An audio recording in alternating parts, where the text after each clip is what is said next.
Hey everyone, happy Thursday. I wanted to do a quick video about something that I preach a lot about because I love it. But what I want people to really understand is the gravity of the importance of it. So this hasn't been something that was necessarily absolutely necessary in the past because there's a lot of differences in the generations over the years. But there's a reason that this has become so profoundly important in recent times, and that is because millennials. And what I'm talking about is business culture. So you're going, oh God, here she goes talking about business culture again. I really want people to understand how important it really is to have it. And what prompts me to talk about it is I had a flashback yesterday to a conversation that I had. It's been a year or two, but where I was actually marketing the culture. So I was using this business's culture, which I had created, and using it in the marketing to, get that message across about who we are as a company. And the owner was like, "That nobody cares." And here's my message for you today: is yes, they do. Millennials do. Because millennials buy very differently than previous generations. Millennials have a philosophical they have a very common philosophical thread in the millennial generation that is different from previous generations, and that is a focus on community. And not that previous generations don't care about it, but they don't care about it nearly as much as millennials do. And we see this in their buying practices. We see millennials purchasing more with companies that they know give back than other companies. That's how Tom's became so wildly successful. My personal opinion is Toms are ugly. Sorry, Toms. I really love what you guys do. Really, really, really do. But I think there's probably a lot of people who wear Toms who aren't necessarily in love with the look of them, but they really got behind the message and the mission of Tom's, which is for every pair bought, they donate a pair to people in need, which is an amazing thing to do. And millennials really buy into that. It's very important to them that, to shop with businesses that have a greater impact than just selling shoes. Another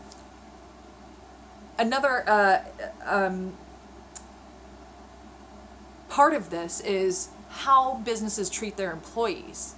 So when millennials know that there's businesses that treat their employees like crap, they're much less inclined to purchase and to purchase with them and give them their money. And this is really evident, I think, when you look at companies like Walmart. Walmart's like a perfect example. And Walmart right now is completely missing the mark. Walmart doesn't get it. Walmart is bringing in Lord and Taylor because they think that somehow if they appeal to the higher income demographic, because they feel that they've been ignoring that demographic because they are the low price competitors, right? So they think that if they bring in Lord and Taylor, they're going to somehow appeal to the higher wage earning demographics, and it's just not. It's totally missing the mark. It's an interesting effort. I'm going to be bold and say it's going to fail. It's not going to work. What I think we're seeing with places like Walmart is that they don't treat their employees well. They don't pay them well. There are places you can go that have competitive pricing like BJ's and Sam's, and I think what you're going to see is that millennials are going to be more apt to go to BJ's or Sam's and get bulk items for a cheaper price than they are to go to Walmart because of the way that Walmart runs its business. Millennials care about this stuff. And Walmart has just segmented itself into this particular demographic of appealing to a certain types of people. I know I personally don't go to Walmart. I don't like it. It's just not, it honestly stresses me out to go in there. I don't like going in there. I don't judge anyone who does. It's just, I don't know. There's just something about it. I just don't like it. But the reality is that millennials really care about things like how people treat their employees and whether they are having an impact in their community, positive impact in their community. And I think a lot of people know now that you have to be authentic in your message. So, for example, if Walmart were to suddenly have this huge campaign of giving back to their community, that millennials kind of see through that as like, that's just a marketing ploy, and it has no effect. It won't create the impact that they're looking for. So I think Walmart's really like pigeonholed itself between a rock and a hard place. And the bottom line is that Walmart's whole model doesn't fit with the millennial buying habits. And that's the bottom line. And so bringing it back to culture, culture is largely important because if you define who you are as a business and you say, you know what, we are, and particularly being a business that is about creating larger impact than whatever, the main focus of what they do is, if they make it about a bigger mission than themselves, millennials really, really buy into that. And that's really what makes, is starting to separate a lot of companies from other companies. Now, on the flip side, so that's the purchasing side. So what you're seeing is, and here's some statistics just so you understand how important this is. Millennials do buy differently, and millennials are currently the largest purchasers. As of January, millennials will be all adults. They will all be hitting 18 years of age as of January. So millennials are really, really dominating the market, and as they get older are only going to have bigger and more powerful purchasing power. So in terms of your advertising and in terms of the way you run your company, it's becoming more and more and more important, and the longer you put it off, the more you're going to hurt yourself. Walmart's trying to do something about it because their numbers have been going down while millennials are taking over in terms of the buying side. So it might be too little too late. But Walmart's got enough money that they should be able to throw it around. But don't be surprised if Walmart runs itself out of business in the next 20 years. Because eventually millennials are going to dominate. They already do, but they're going to dominate even more because they will have more purchasing power as they get older and their incomes grow and they have more money to throw around. Now, the other side of this is the actual employment side. So it's more important that you have that clarity of your business, of what your business is, what you stand for. In terms of your ethics and your ideals and things like that, and to have real clarity on what all of that is so that you can communicate it clearly to your employees. What we're seeing is, and a lot of people have like a chip on their shoulder about millennials and job hopping. Well, the reality is you're not giving millennials any reason to be loyal to you. Because again, it goes back to that whole philosophical part of they are about community. If you are not about community, if you're just like, if you're looking for the punch in, punch out, 9-to-5ers who really don't give a crap about their jobs, they're just trying to get a paycheck, because that's all you are. And that's how business has been run for a long time now. And that worked, with the baby boomers, and that worked with Generation X, and that worked with all these previous generations because they were used to that. But now it's not like that anymore.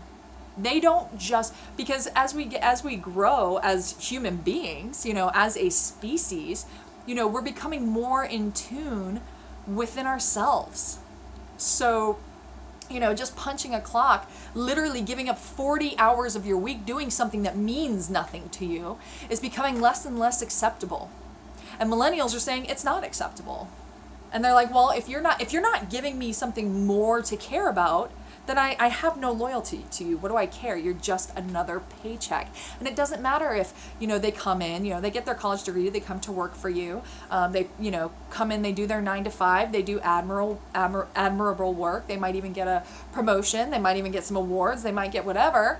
But as soon as another company comes along and says, here's more money to basically do the same friggin' job and work in the same environment, they're just going to go for the more money. Why not? You're not giving them a reason to be loyal to you. A paycheck is not a reason to be loyal to you. The next company that's offering them a larger paycheck, Where's the loyalty? Why would there be loyalty there? You have to give them something more. You have to give them something to be a part of, to be proud of. And not only that, but they want to have meaningful work. If they're going to give up 40 hours of their week to work, they want it to be meaningful. They want it to actually mean something. They want to have a greater impact on the world than previous generations who really just want the paycheck and to be able to go home and live comfortably. The American dream is changing. Okay? So it's time to adjust. If you aren't already, it is time to adjust because you're going to be employing millennials. By 2030, millennials will make up 70% of the job market. I'm sorry, 75%. So 3/4 of the job market will be held by millennials by 2030. So if you're not already getting on board with this, it's time to. And the further ahead you get, the more you get out front with this, the more successful you'll be in the long run. Because if you can become a place to work, and I mean, this doesn't actually even have to, if you're a business leader, this applies to you too. Because if you're leading teams, maybe the whole organization isn't, implementing this. Maybe they haven't caught on. Maybe you work for Walmart, and this probably wouldn't apply. But if you create that within your own team, within your own little tribe, it still works. If you give them more of a reason, I mean, obviously if you work in a place that's really toxic, that's why I say it probably wouldn't work. I don't want to call Walmart toxic, but, if they don't really care and they're very blatant about that, it's very obvious, it's hard to create that morale within your, you have to be a great leader, and I think that there are so many people who could be, but to really keep that morale and keep that engagement within your own little tribe when the umbrella organization really doesn't care. It's very hard to do that, but not impossible. But again, this goes to, leaders as well. If you're not the business owner, but you lead a team, you can instill these ideals in your own team. And it's literally done. It's just the same thing that like a company would do, but on a small scale within your own little tribe, in your own little group. But I suggest that you do it. And the sooner you do, the more you will reap the rewards. The more you will get out of it, such as, companies like Tom's and companies like Zappos and other companies like that have already grasped onto this.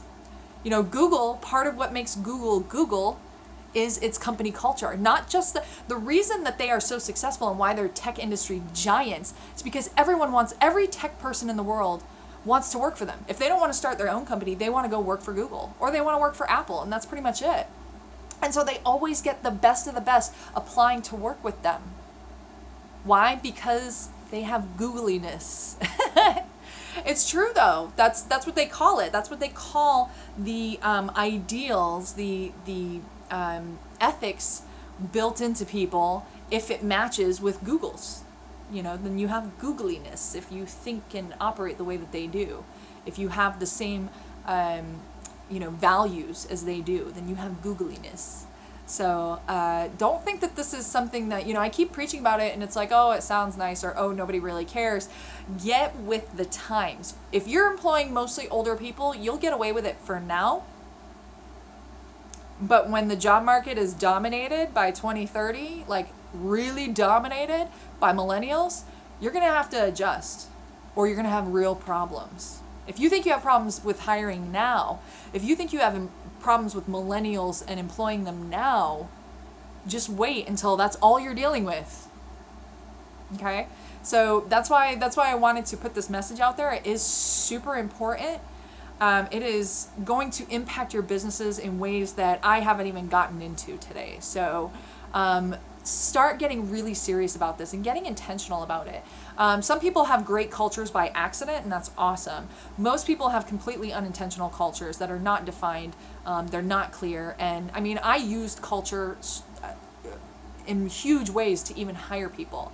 Like if you didn't fit the culture, you didn't work for me. And that's how I will always be from now on. Because I want the right people there, and when they're engaged and you give them that larger mission, such as my mission is to change the American workforce. I want to, and it's great that millennials are creating that avenue, that it's going to be necessary, but I want to be a driving force in getting, American companies to get on board with this. It's inevitable. But if I can help usher that in, and help them realize that this is what it's going to be. I think it's a great thing that's happening in the workforce is that people want to actually work at jobs that they enjoy. God forbid. They want something that's more than just a paycheck. Oh my God, I can't believe the audacity. So anyways, that's what I wanted to talk about today. I'm going to cut myself off here, and I hope you guys have a great one. If you aren't already focused on your culture, whether you're over your business or over your own team, start thinking about it and start implementing it, because it's going to make a huge impact on your results. Okay? All right. Till next time, guys. Bye.